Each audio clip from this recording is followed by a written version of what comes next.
ओम श्री सीतारामचंद्राभ्यां नमः।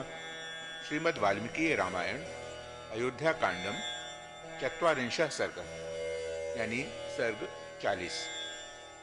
इस सर्ग में सीता, राम और लक्ष्मण का दशरथ की परिक्रमा करके कौशल्या आदि को प्रणाम करना, सुमित्रा का लक्ष्मण को उपदेश, सीता सहित श्री राम और लक्ष्मण का रथ में बैठकर वन की ओर प्रस्थान, पूर्ववासियों तथा रानियों सहित महाराज दशरथ की शोकाकुल अवस्था।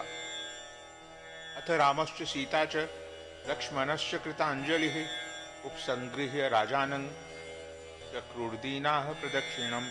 तदनंतर राम, लक्ष्मण और सीता ने हाथ जोड़कर दीन भाव से राजा दशरथ के चरणों का स्पर्श करके उनकी दक्षिणावर्त परिक्रमा की। तं चापि समनुज्ञाप्य धर्मज्ञः स सीतया राघवः शोक सम्मूढ़ो जन्नीमभ्य वादयत।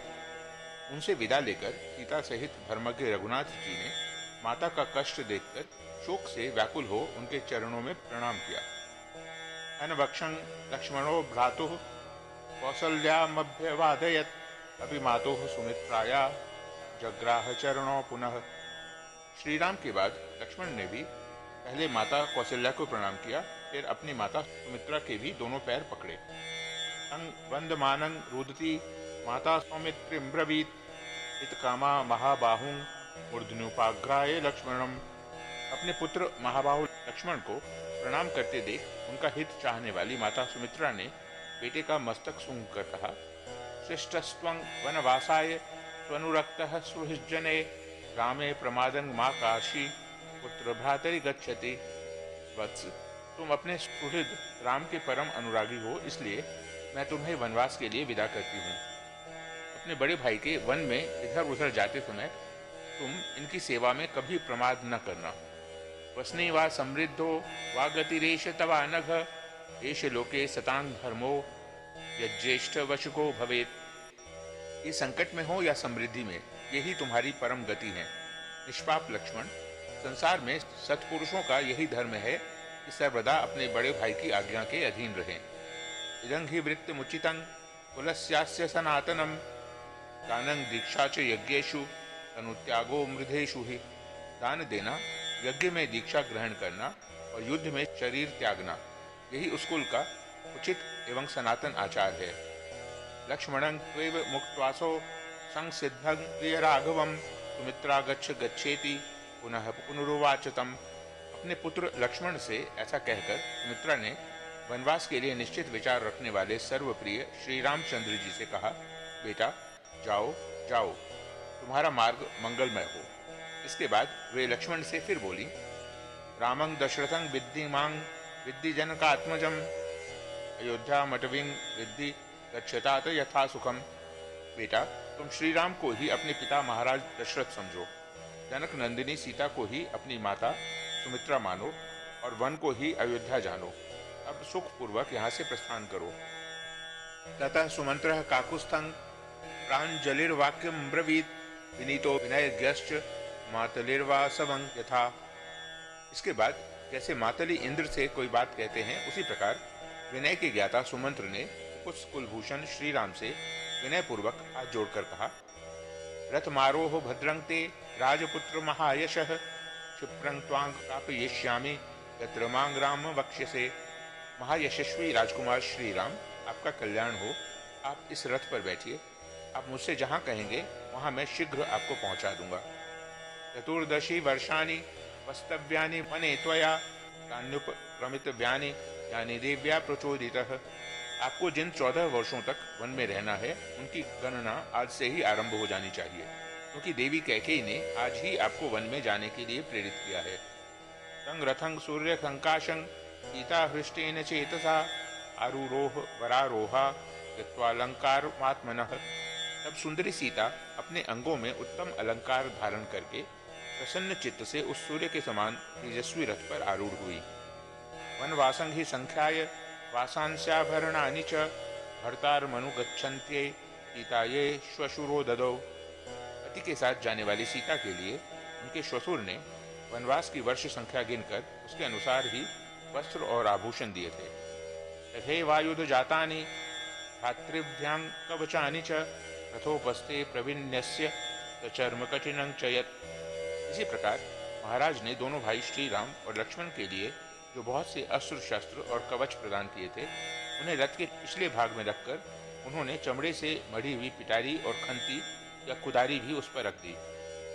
अथो ज्वलन संकाशं चामीकर विभूषितम तमारु रुहतुस्तूर्णं भ्रातरो राम लक्ष्मणो। इसके बाद दोनों भाई श्री राम और लक्ष्मण उस अग्नि के समान दीप्तिमान सुवर्ण भूषित रथ पर शीघ्र ही आरूढ़ हो गए। सीता तृतीया नारूढ़ान दृष्ट्वा रथमचोदयत सुमंत्रः सम्मतानश्वान वायुवेग समान जवे। जिनमें सीता की संख्या तीसरी थी, उन श्रीराम आदि को रथ पर आरूढ़ हुआ देख सारथी सुमंत्र ने रथ को आगे बढ़ाया। उसमें जुटे हुए वायु के समान वेगशाली उत्तम घोड़ों को हाँका। प्रयाते तो महारण्यं चिररात्राय राघवे बभूव नगरे मूर्छा बलमूर्छा जनस्य च। जब श्री रामचंद्र जी सुदीर्घ काल के लिए महान वन की ओर जाने लगे, उस समय समस्त पूर्ववासियों, सैनिकों तथा दर्शक रूप में आए हुए बाहरी लोगों को भी मूर्छा आ गई। तत्समाकुल संभ्रांतं मत्त संकुपितद्विपं सिंचित दीर्घोषं उर्मासीन महास्वनम। उस समय सारी अयोध्या में महान कोलाहल मच गया। सब लोग व्याकुल होकर घबरा उठे।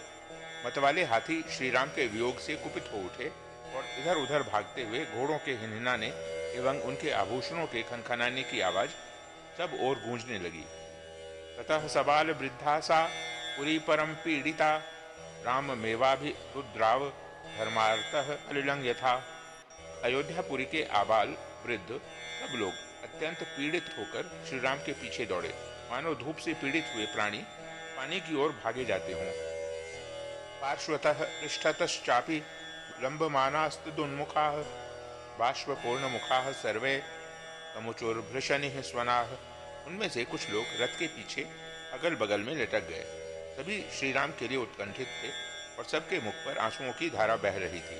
वे सबके सब उच्च स्वर से कहने लगे, संयच्छ वाजिनां रश्मिन् सूतयाहि शनैः शनैः मुखं द्रक्ष्यामि रामस्य दुर्दर्शं नो भविष्यति। सूत, घोड़ों की लगाम खींचो, रथ को धीरे धीरे ले चलो, हम श्रीराम का मुख देखेंगे, क्योंकि अब इस मुख का दर्शन हम लोगों के लिए दुर्लभ हो जाएगा। आयसं हृदयं नूनं रामो मातुर संशयं यद देव गर्भ प्रतिमे वनंयाति न विद्यते। निश्चय ही श्री रामचंद्र जी की माता का हृदय लोहे का बना हुआ है, इसमें तनिक भी संशय नहीं है। तभी तो देव कुमार के समान तेजस्वी पुत्र के वन की ओर जाते समय फट नहीं जाता। कृत्या ही वैदेही छाये वानुगतापतिम न जहाति रता धर्मे मेरुमर्क प्रभा यथा। विदेह नंदिनी सीता कृतार्थ हो गई, क्योंकि वे पतिव्रत धर्म में तत्पर रहकर छाया की भांति पति के पीछे पीछे चली जा रही हैं। वे श्रीराम का साथ उसी प्रकार नहीं छोड़ती हैं जैसे सूर्य की प्रभा मेरु पर्वत का त्याग नहीं करती है। अहो लक्ष्मण सिद्धार्थ सततं प्रियवादिनं भ्रातरं देव संकाशं यस्त्वं परिचरिष्यसि। अहो लक्ष्मण, तुम भी कृतार्थ हो गए, क्योंकि तुम सदा प्रिय वचन बोलने वाले अपने देवतुल्य भाई की वन में सेवा करोगे। महत्तेषा हि ते बुद्धि रेषजाभ्युदयो महान एष स्वर्गस्य मार्गश्च यदेन मनुगच्छसि। तुम्हारी यह बुद्धि विशाल है, तुम्हारा यह महान अभ्युदय है और तुम्हारे लिए यह स्वर्ग का मार्ग मिल गया है, क्योंकि तुम श्रीराम का अनुसरण कर रहे हो। एवं वदन्तस्ते सोढ़ुं न शेकुर बाष्पमागतम नरास्तमनुगच्छन्ति प्रियमिक्ष्वाकुनंदनम। ऐसी बातें कहते हुए वे पूर्ववासी मनुष्य उमड़े हुए आंसुओं का वेग न सह सके। वे लोग सबके प्रेम पात्र इक्ष्वाकुकुल नंदन श्री रामचंद्र जी के पीछे पीछे चले जा रहे थे। अथ राजा वृत्तः स्त्रीभिर् दीनाभिर्दीन चेतनः निर्जगाम प्रियं पुत्रं रक्षामीति ब्रुवन् गृहात्। उसी समय दयनीय दशा को प्राप्त हुए अपनी स्त्रियों से घिरे हुए राजा दशरथ अत्यंत दीन होकर मैं अपने प्यारे पुत्र श्रीराम को देखूंगा, ऐसा कहते हुए महल से बाहर निकल आए। शुश्रुवे जागृता स्त्रीणां रुदतीनां महास्वनः यथा नादः करेणूनां मध्ये महति कुंजरे। उन्होंने अपने आगे रोती हुई स्त्रियों का महान आर्तनाद सुना। वह वैसा ही जान पड़ता था जैसे बड़े हाथी युद्धपति के बांध लिए जाने पर अतिथियों का चित्कार सुनाई देता है। पिता ही राजा काकुस्थ श्रीमान सन्नस्तदा बभौ परिपूर्ण शशि काले ग्रहेणोपप्लुतो यथा। उस समय श्री राम के पिता कुकुस्थ वंशी श्रीमान राजा दशरथ उसी तरह खिन्न जान पड़ते थे जैसे पर्व के समय राहु से ग्रस्त होने पर पूर्ण चंद्रमा श्रीहीन प्रतीत होते हैं। सच श्रीमान चिंते आत्मा रामो दशरथात्मजः सूतं संचोदयामास त्वरितं बाह्यतामिति। यह देख चिंत्य स्वरूप दशरथ नंदन श्रीमान भगवान राम ने सुमंत्र को प्रेरित करते हुए कहा, आप रथ को तेजी से चलाइए। रामो याहितिं तं सूतं तिष्ठेति च जनस्तथा उभयं नाशकत सूतः कर्तुमध्वनि चोदितः। एक ओर श्री रामचंद्र जी सारथी से रथ हाँकने के लिए कहते थे और दूसरी ओर सारा जन समुदाय उन्हें ठहर जाने के लिए कहता था। इस प्रकार दुविधा में पड़कर सारथी सुमंत्र उस मार्ग पर दोनों में से कुछ न कर सके, न तो रथ को आगे बढ़ा सके और न सर्वथा रोक ही सके। निर्गच्छति महाबाहो रामे पौरजनाश्रुभिः पतितैरभ्य वहितं रणनाश महीरजः। महाबाहु श्रीराम के नगर से निकलते समय पूर्ववासियों के नेत्रों से गिरे हुए आंसुओं द्वारा भीग कर धरती की उड़ती हुई धूल शांत हो गई। रुदिता श्रुप परिद्यूनं आहाकृतं चेतनम प्रयाणे राघवस्यासीत पुरं परम पीड़ितम। श्री रामचंद्र जी के प्रस्थान करते समय सारा नगर अत्यंत पीड़ित हो गया। सब रोने और आंसू बहाने लगे तथा सभी हाहाकार करते करते अचेत से हो गए। तुस्त्राव नयनैः स्त्रीणामस्त्रमायास संभवम मीन संक्षोभ चलितैः सलिलं पंकजैरिव। नारियों के नेत्रों से उसी तरह खेद जनित अश्रु झर रहे थे जैसे मछलियों के उछलने से खिले हुए कमलों द्वारा जल कणों की वर्षा होने लगती है। दृष्ट्वा तो नृपतिः श्रीमान एक चित्तगतं पुरं नृपपातैव दुःखेन कृतमूल इव द्रुमः। श्रीमान राजा दशरथ सारी अयोध्यापुरी के लोगों का एक सा व्याकुल चित्त देखकर अत्यंत दुख के कारण जड़ से कटे हुए वृक्ष की भांति भूमि पर गिर पड़े। ततो हलहला शब्दो जज्ञे रामस्य पृष्ठतः नराणां प्रेक्ष्य राजानं सीदन्तं वृषदुःखितम्। उस समय राजा को अत्यंत दुख में मग्न हो कष्ट पाते देख श्री राम के पीछे जाते हुए मनुष्यों का पुनः महान कोलाहल प्रकट हुआ। हा रामेति जनाः केचिद राम मातेति चापरे अंतःपुर समृद्धं च रोशन्तं पर्यदेवयन्। अंतःपुर की रानियों के सहित राजा दशरथ को उच्च स्वर से विलाप करते देख कोई हा राम कहकर और कोई हा राम माता की पुकार मचाकर करुण क्रंदन करने लगे।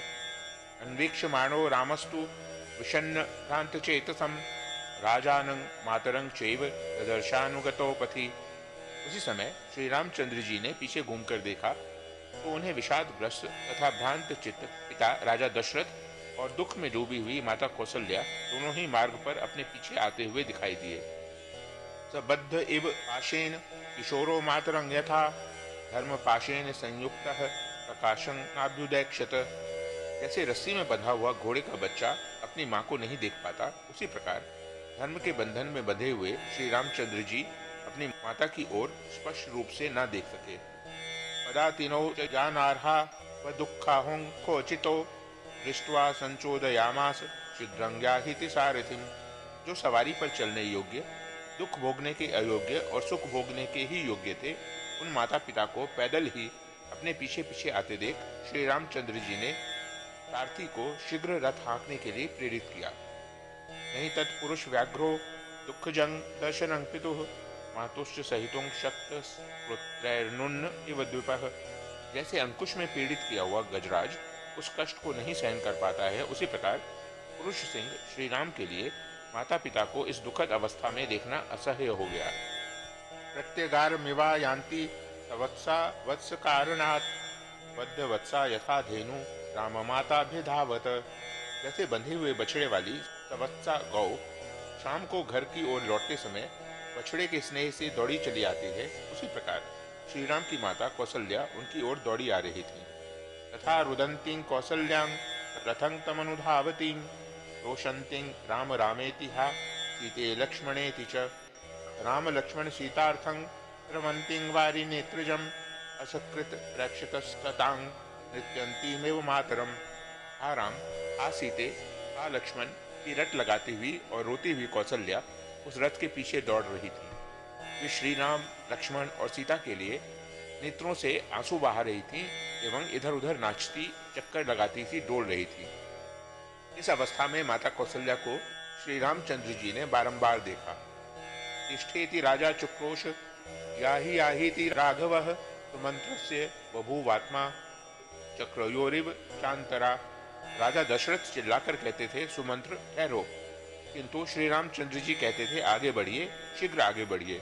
उन दो प्रकार के आदेशों में पड़े हुए बेचारे सुमंत्र का मन उस समय दो पहियों के बीच में फंसे हुए मनुष्य का सा हो रहा था। नाश्रौषमिति राजान उपालब्धोपि पक्ष्यसि, चिरंग दुःखस्य पापिष्ठ मिति रामस्तम ब्रवीत। उस समय श्री राम ने सुमंत्र से कहा, यहाँ अधिक विलंब करना मेरे और पिताजी के लिए दुख ही नहीं महान दुख का कारण होगा, इसलिए रथ आगे बढ़ाइए। लौटने पर महाराज उलाह न दें तो कह दीजिएगा मैंने आपकी बात नहीं सुनी। स रामस्य वचः कुर्वन् नुज्ञाप्य च तं जनम, व्रजतोपि हयान शीघ्रं रोदयामास सारथे।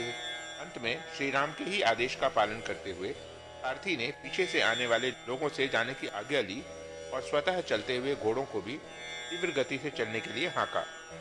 न्यवर्तत जनो राज्ञो रामं कृत्वा प्रदक्षिणम, मनस्साप्याशु वेगेन न न्यवर्तत मानुषम। राजा दशरथ के साथ आने वाले लोग मन ही मन श्री राम की परिक्रमा करके शरीर मात्र से लौटे, यानी मन से नहीं लौटे, क्योंकि वह उनके रथ की अपेक्षा भी तीव्रगामी था। दूसरे मनुष्यों का समुदाय शीघ्रगामी मन और शरीर दोनों से ही नहीं लौटा। वे सब लोग श्री राम के पीछे पीछे दौड़े चले गए। यमिच्छेत पुनरायातं नैनं दूरमनुव्रजेत इत्यमात्या महाराज मुचुर दशरथं वचः। इधर मंत्रियों ने महाराज दशरथ से कहा, राजन, जिसके लिए यह इच्छा की जाए कि वह पुनः शीघ्र लौट आए, उसके पीछे दूर तक नहीं जाना चाहिए। तेषां वचः सर्वगुणोपपन्नः तस्मिन् गात्रः प्रविश्यन् रूपः, निशम्य राजा कृपणः सभार्यो व्यवस्थितस्तं कुतमीक्षमाणः। सर्वगुण संपन्न राजा दशरथ का शरीर पसीने से भीग रहा था। वे विषाद के मूर्तिमान स्वरूप जान पड़ते थे। अपने मंत्रियों की उपर्युक्त बात सुनकर वे वहीं खड़े हो गए और रानियों सहित अत्यंत दीन भाव से पुत्र की ओर देखने लगे। इत्याशय श्रीमद् रामायणे वाल्मीकिये आदि काव्ये अयोध्या कांडे चत्वारिंशः सर्गः। इस प्रकार श्री वाल्मीकि निर्मित आश रामायण आदि काव्य के अयोध्या कांड में 40वां सर्ग पूरा हुआ। ओ